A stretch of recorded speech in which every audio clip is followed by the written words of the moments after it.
গল্পের নাম সাপের তওবা। কি? সাপের তওবা। এক জঙ্গলে একটা বিষাক্ত সাপ ছিল। কি ছিল? বিষাক্ত সাপ।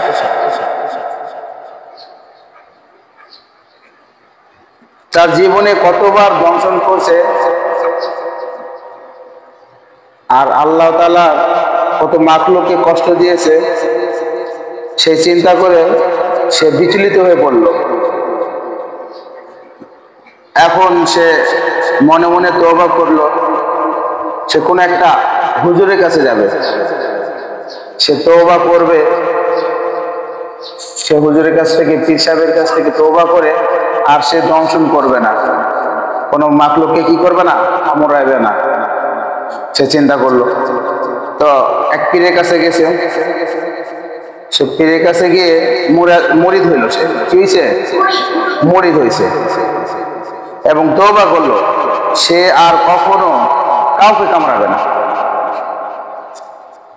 এই কথাটা সে যে তওবা করছে, মুরিদ হয়েছে এক পীর সাহেবের কাছে, পুরা জঙ্গলে জানাজানি হয়ে গেছে যে ওই বিষাক্ত সাপটি যে সবার কামড় দিত, দংশন করত, সে তওবা করছে আর কোনোদিন কাউরে কি করবে না, কামড় দিবে না, দংশন করবে না।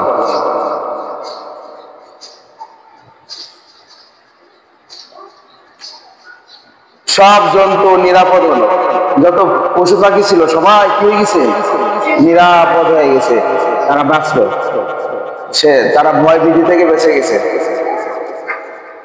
এখন তার উপর নির্যাতন শুরু হয়ে গেছে। কি শুরু হয়ে গেছে জানো?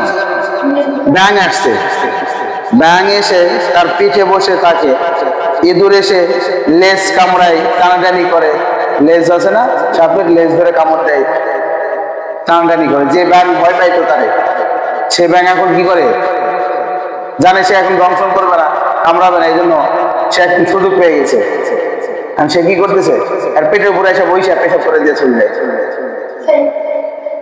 আর ইঁদুর আইসা, যে ইঁদুর তার ভয় পাইতো, সেই ইঁদুর এসে কি করতেছে, তার কামড় দিতেছে, তার লেজ ধরে কামড় দিয়ে টানানো চলে যেতেছে। সে তো তওবা করছে, সে কাউরে কামড় দিবে না, এই জন্য কিছু বলে না, চুপচাপ থাকে। আর সে কি করে, সবর করতেছে, ধৈর্য ধারণ করতেছে। মাছিগুলো তারা ভয় পাইতো, সেই মাছিগুলো ঝাঁকে ঝাঁকে মাছি এসে তার মাংসের কণা ছিঁড়ে নিয়ে চলে যায়, তার মাংসের একটা কণাগুলো কামড় দিয়া টানে নিয়ে চলে যায়, ছিঁড়ে নিয়ে চলে যায়। সে সবর করতেছে, ধৈর্য ধরতেছে, সে তওবা করছে, সে কামড় দিবে না, এই জন্য সে কি করতেছে, ধৈর্য ধরতেছে। পিঁপড়ার দল আনন্দে, একদম মনের আনন্দে তার দেহ ফুটো করে রক্ত চোষণ করে খাইতেছে। পিঁপড়াগুলো ভয় পাইতো, তার আশেপাশে দিয়ে যাইতো, তারা কি করতেছে এখন, পিঁপড়ারা একদল এসে তার শরীরে কামড় দিয়ে ওখান থেকে রক্ত চুষে নিয়ে চলে যাচ্ছে। সে সবর করে যেতেছে, সে ধৈর্য ধরে যেতেছে। এই অবস্থায় তার করোনা অবস্থা শুরু হয়ে গেছে। এখন একদিন ওই পীর সাহেব ওই রাস্তা দিয়ে যাচ্ছে, বুঝছো, ওই পীর সাহেব কোন দিক দিয়ে যাইতেছে, ওই রাস্তা দিয়ে যাইতেছে, দেখলো সাপটি একদম সোজা হয়ে গেছে। সাপ কি হয়ে গেছে, সোজা হয়ে, ক্ষত হয়ে, একদম শরীরের ক্ষত বিক্ষত হয়ে গেছে, সে পড়ে আছে রাস্তার পাশে। পীর সাহেব জিজ্ঞেস করলো, সাপকে জিজ্ঞেস করতেছে, তোমার এই অবস্থা কেন? পীর সাহেব মুরিদরে কি করছে, জিজ্ঞেস করতেছে, তোমার এই অবস্থা কেন? সাপ বলল, হুজুর, এসব তো আপনার কাছে মুরিদ হওয়ার বরকত, এসব কি আপনার কাছে মুরিদ হওয়ার বরকত, আপনার কাছে মুরিদ হয়েছিলাম যে, এই জন্য এখন বনের জঙ্গলে যত পশু পাখি আছে সবাই আমার উপর নির্যাতন করে, সবাই এখন কি করে, নির্যাতন করে। আগে তো আমরা দেখে ভয় পাইতো, এখন সবাই নির্যাতন করে।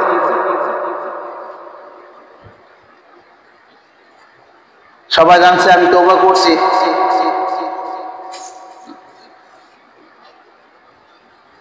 কিন্তু আমি তো তওবা ভঙ্গ করতে পারি না, আমি তার কামড় দিতে পারি না, কারণ আমি তো তওবা করছি।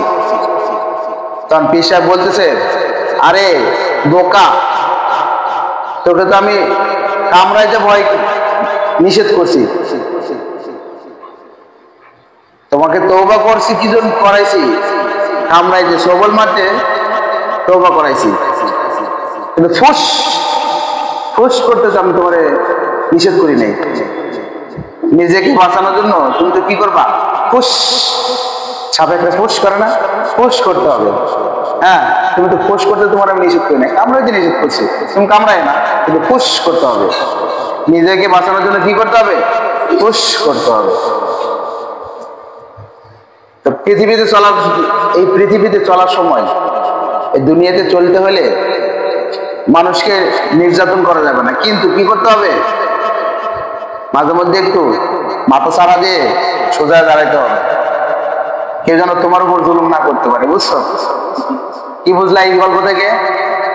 একদম নম্র ভদ্র, একদম সোজা হয়ে থাকলে কি হবে? সবাই তোমার উপর জুলুম করবে। কারণ হুজুর মানুষ, আমরা কি হুজুর মানুষ না?